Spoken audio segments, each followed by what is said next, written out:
Streets the place to go. As the night was sun, just about 10:10. For the first time in history, it's gonna start raining. It's raining.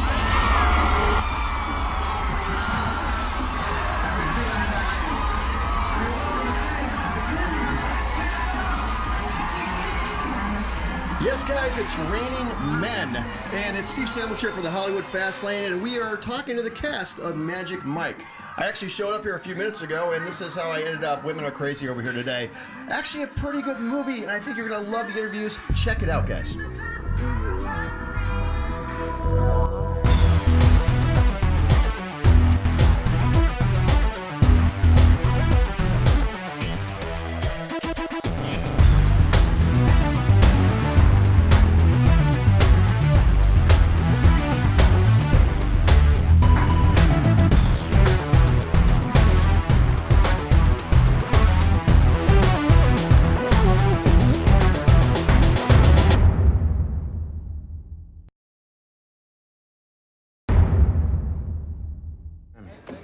Miami is looking good.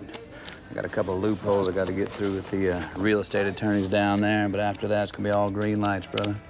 What you need from me? What's my side? You just gotta keep doing what you do. Yeah? I love your head's out, your focus, like a big brother to this team. You keep that up, you're gonna be making a lot more than this door money, I guarantee you that. Both ways this time, though, right? Two-way street, man. I want you to hear to say the word, equity. E, Q, Say it. U, Say it. T, Y. So how you guys doing today, man? We good, man. This is light, Very loose, good, and fun, sir. man. You been eating like energy drinks and stuff all morning? Trying to, yeah. Doing a little Red Bull and green drink. Chocolate cake. No, you have not. I guess you might. Maybe you have been. I completely. This movie's over.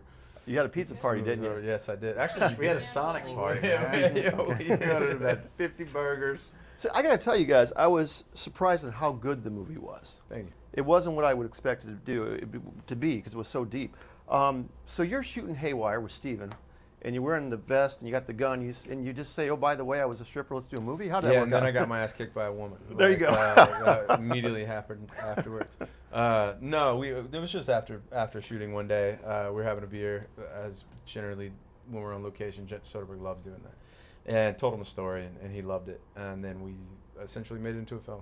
I mean, that was it. We told him a bunch of stories, and then we took that sort of feel of that world that he's never seen on screen, and he kind of constructed this world, which is a little different. It's a little more PG and a little more That was less PG? crazy. Yeah, Jesus. that you don't even want to know, bro. You don't even want to know. I'm from Orlando, by the way. Are you? Okay. Yeah, All right. Florida's all over the place this Well, afternoon. well, Zuma there- Beach. Well, okay, yeah, there you go. Remember Zuma Beach? Yes, I do. Yeah, we used to do it there. There was another movie that was shot in 1983.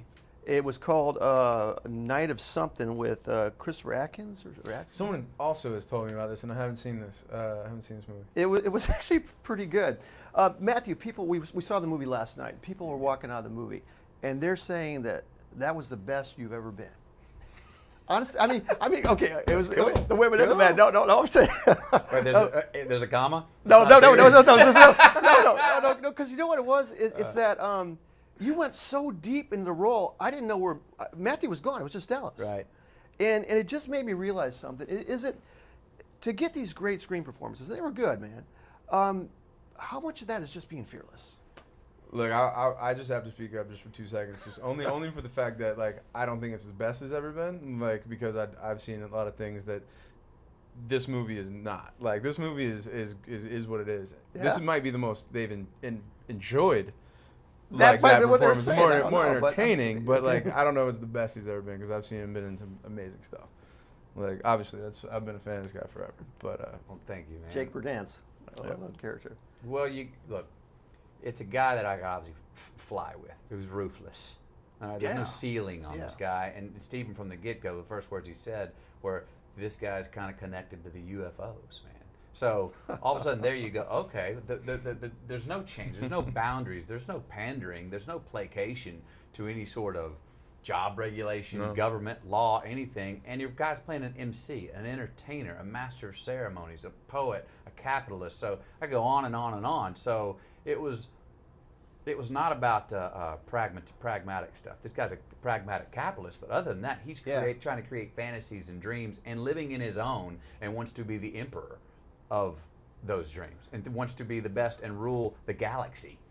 So He literally was. yeah, and so that's a lot. They got big wings and a lot of room to fly. And I was working with the director and people that allowed me to do that, and would put fuel on my fire and would water my whatever I was growing and go, yeah. So no one was going, hey, let's bring it back down. Let's reel it earth. in. It was No, always if like, anything, we were taking cups of gasoline and just being like, go for it. Just throwing them on you, right? yeah, really. They said the budget's $5 million. I don't know if that's right or not. A little north, yeah. Okay. To do a movie that's so well shot and it just comes out so well for $5 million, and you're one of the producers on the movie, is that sending a message to Hollywood? Yeah, it's a really good point. We talked about it a lot, and I think Soderbergh is probably one of the only people that could pull that off. Seeing as he wears 4 hats. I mean, he's obviously the director, he's the director of photography, and he's the camera operator, and he's the editor. So, I mean, he is sort of the complete sort of, everything is through his view scope in a way, and he has more of a sort of a hands-on approach in all of that. So I think it's really hard for a lot of directors to be able to do that. With that being said, yes, I do think that these insanely inflated movies, $250 million. it's unreal. I still can't quite concept how they make money. Like, I like to be in them. It's cool. It's fun. You know, but I don't know. Knowing how much has to be made to recoup that, like, you got to double it right off the top. Yeah, yeah. And another advantage as an actor working in these, well, the disadvantage is you don't get paid as much up front.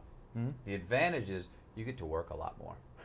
You go to work and you get to work. You're not waiting on, because you don't have time to have a 3-hour setup. Yeah. Yeah, that's nice. You're laying it down. And the other great thing as actors, you get if you need more takes, like on the beach, shot as many takes as you needed with that dialogue scene with the 2 ladies. Yeah. And then walk around. That's fine. But other than that, a couple takes, man. We got it. You're Time's good. precious. We got it. Yeah, So as an actor, you don't go, I'm going to warm up. No. You go, show up and let's press rock. record. Yep. Guys, incredible movie. Thank you so much for spending the time Thanks, with me. man. Appreciate it. I really appreciate it. Yes, sir. Thank Yes, you, sir. brother. Yes, sir. Thanks Thank for you kind too, words, brother. too.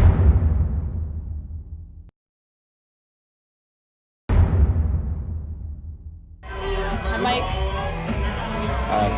Hi. Entrepreneur stripper, stripper entrepreneur.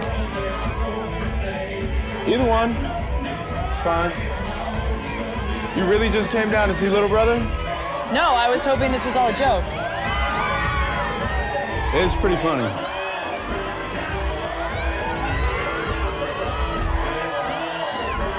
You better take care of him, Mike. Okay, Mom. I'll take care of him. You should stick around, though. Have you seen the vampire movie? No, not yet. Abe Lincoln. I heard it's great. We good? Well, once again, I am number 4. I love the movie. It was Thank you. fantastic. So this movie was so much more than I thought it was going to be. Good. Because, I'm just hearing stripper movie, but it wasn't that, was it? No. How would we describe it to people that are going to see it? What would you tell them it is? Well, we It's a stripper movie. it's Clearly. a stripper movie. It's a stripper movie. It's Clearly. nothing more. No, it's We're just all naked.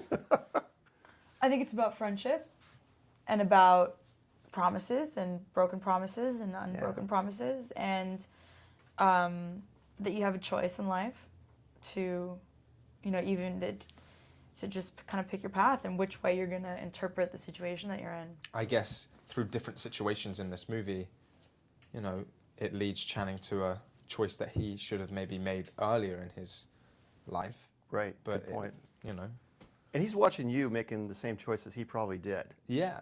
Kind of felt that. Yeah, it's like a mirror image, and I think that's what leads him to this love story, and which I love, by the way. And by the way, my character is looking at him the same way as well. There's alluding to that she had a past, and and then that's why the reaction is, the way she reacts to him, because she's been there.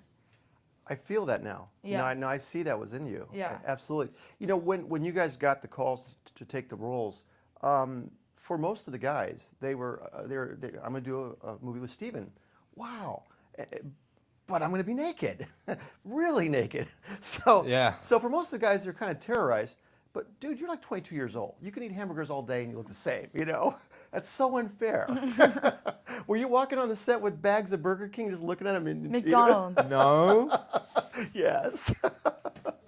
I mean, even the rap party. I think Joe hates me, by the way. Is I that would right? come in. I would Because come in. Joe, he's got his fitness, and he's so fit, and he's dedicated to it, and he doesn't. I mean, Oh, he's ripped all the time. he's unbelievable. All and the this, time. This kid over here, walking in, eating whatever he wanted. And for Cody, for your Yeah. for your character, you had to keep yourself really subdued. Yeah. I mean, were you having fun doing the movie, or because you really? No, I know. It's a funny question. It's a funny idea, but it's true. I mean, the movie was so much fun to make, and the guys are hilarious, and the subject, the world that we were in, and the subject matter is quite light, and it's sort of tongue in cheek the whole time. So to play someone who finds it just sort of repulsive and is trying to get everyone out of it, you know. Did you guys both agree to take the roles right away, or did you had to figure it out, or what was your thought process when it came to it?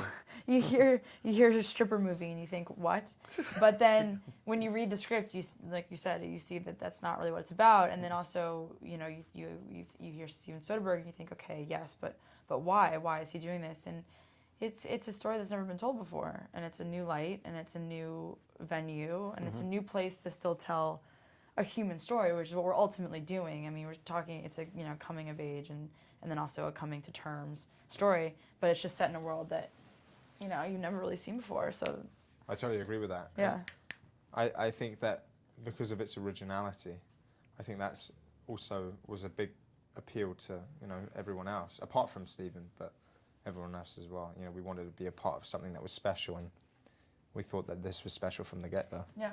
Yeah, extraordinary movie, guys. Thank you so much for Thank taking you. the time to. Thank I you. really appreciate it.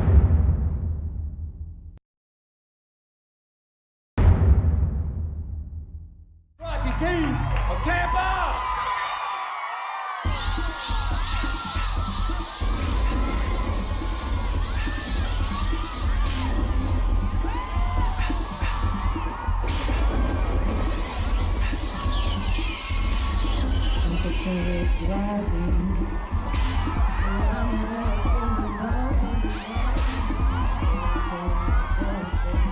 Streets the place to go. As the night falls, the first time, just about to cast in. For the first time in history, it's gonna start raining. It's raining.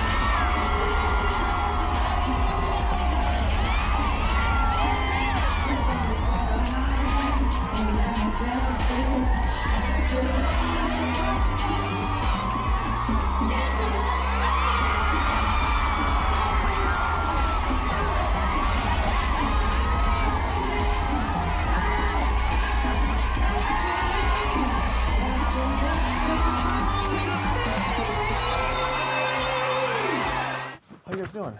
Great. Fantastically. How are you doing? Cool, man. Good.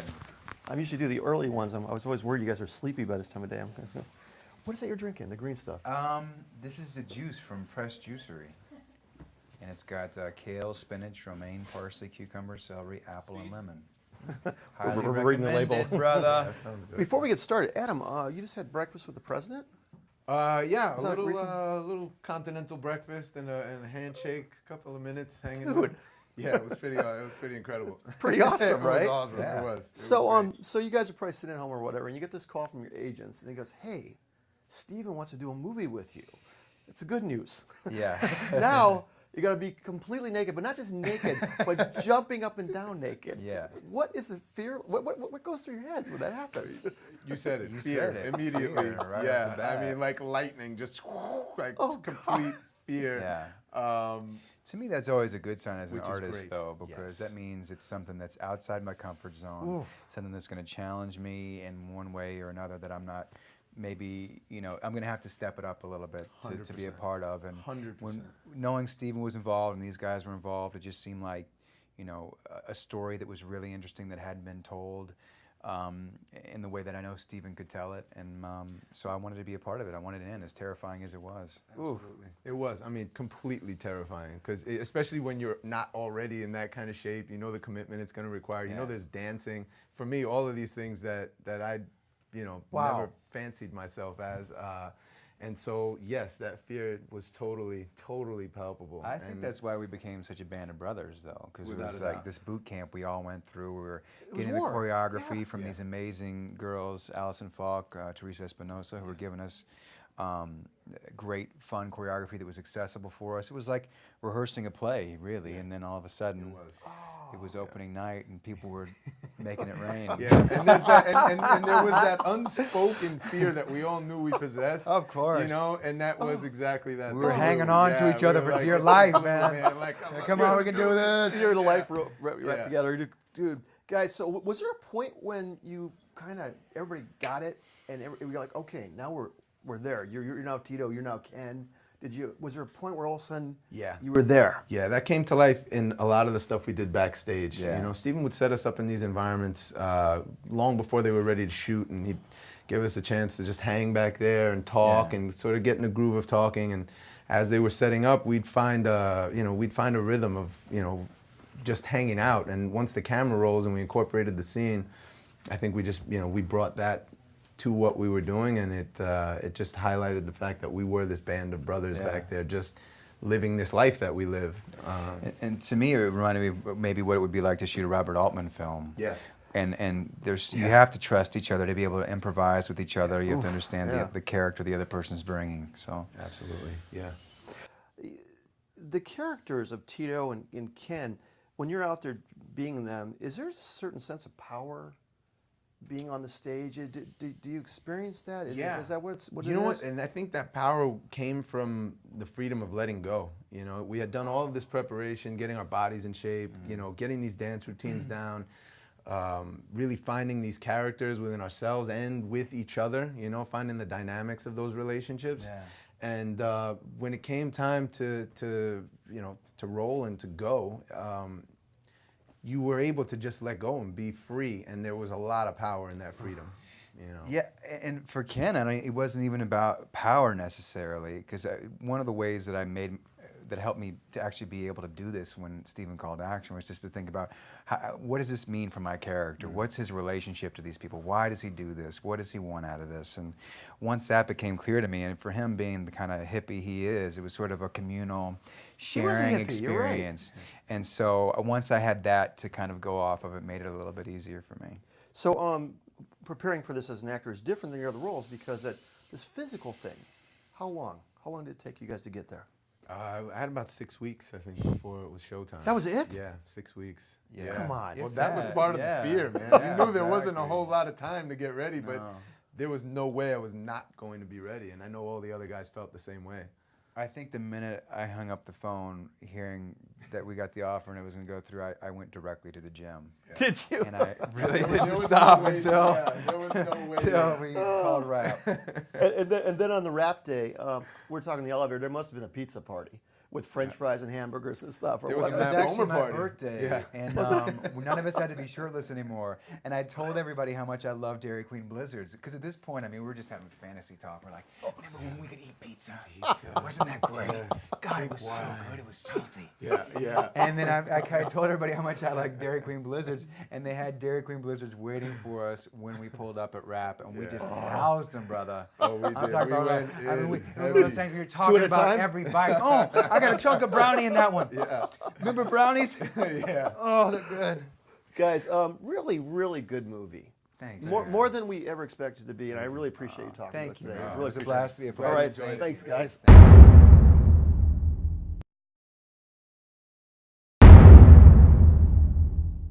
Good evening. You live here? Yeah.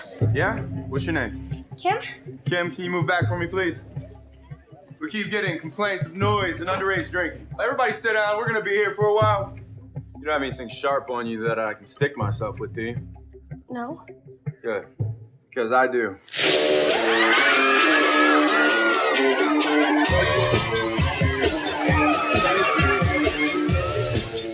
The businesses that I manage, they deal exclusively in cash. Wow, busy guy. You're welcome to stage, the one, the only. Magic Mike.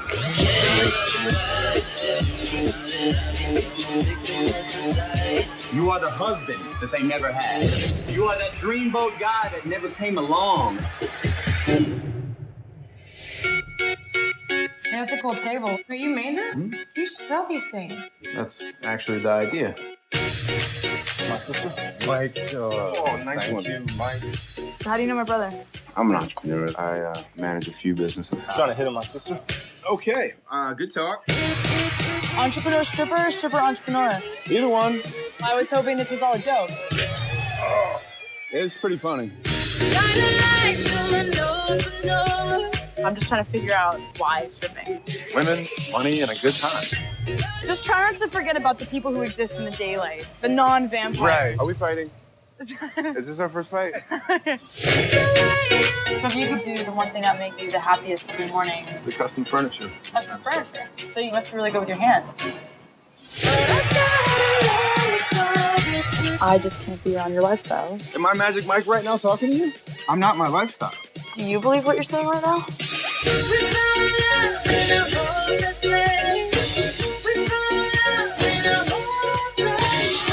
Tattoo, the law says that you cannot touch.